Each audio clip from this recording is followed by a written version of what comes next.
In this video, I'll show you how to record deferred expenses.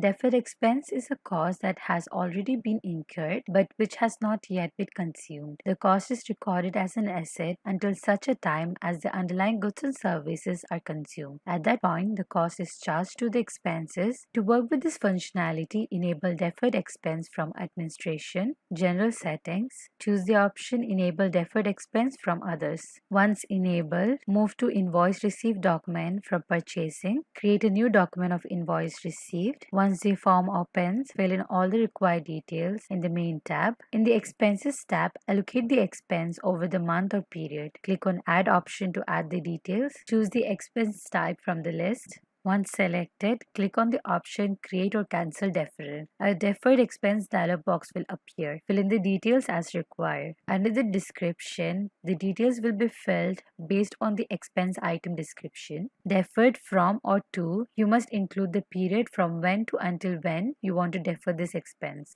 In the Calculation Method field, you can select one of the following methods: evenly by month to split the amount evenly by number of deferral months, by calendar days to split the amount by the number of days in each month of deferral, manually to specify the amounts for each month of deferral manually. In this example, I'll choose evenly by month. In the GL account field, you can select an account to which this deferral expense will be posted. You can choose deferred expense or click on Show All. Choose from the available GL accounts or charts of account. Under Expense GL account field, select an expense account to be used. Post the expense amount recognized each month. You can use the department, expense item, business activity field to specify the respective parameters for further analysis of deferred expenses. You can use the project field to link the deferred expense with a specific project. Once done, click on Save in the dialog box to save the details. This icon will help you to identify if this expense are being for the period or not. Fill in the price of this expense. Once the details are filled,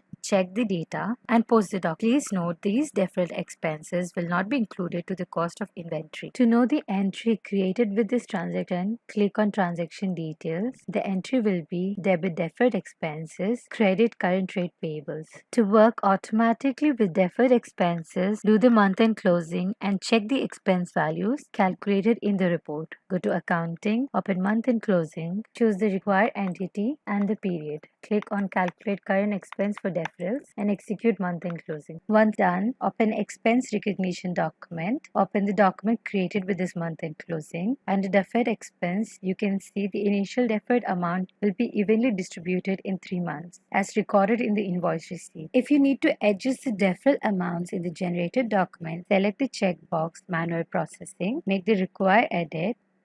Note that once the amount in this column has been edited, the document will not be automatically updated and posted by this month-end closing process in this period. So you will need to post the document manually. To manually create a new document of this expense recognition type, go to Accounting, open Expense Recognition document, click on Create option to create a new document. On this tab, you can view general information about the recognition of the current expenses in a specific financial period or enter such information for manual processing of a deferred expense. In the Entity field, you select an entity of your company for which this document is being prepared. In the Responsible field, you can select an employee who is responsible for the expense recognition. On the Deferred Expense tab, you can view list of deferred expense with the amount to be recognized as an expense in the current financial period. Note that all the amount in this document are specified in the accounting currency. Select Manual Processing option in the upper area of the form. Then click Fill in the Document button on the table toolbar to add all the deferred expense with the manual calculation method. You can remove the lines for which no expense recognition in the period is required. You can enter the amount in the current expense and you can make changes to the existing columns available. Once done, post the document. Please note, if you want to adjust the current expense amount for some deferred expenses with other calculation method, you can add to the list those deferred expenses after you remove them from the document of automatic processing. To make an adjustment in the initial deferred amount, deferral start date or deferral end date, kindly refer the video How to Create Deferred Expenses Adjustment document. Similarly, deferred revenue can be created using invoice document. That's how you can create deferred expense document. Thanks for watching the video.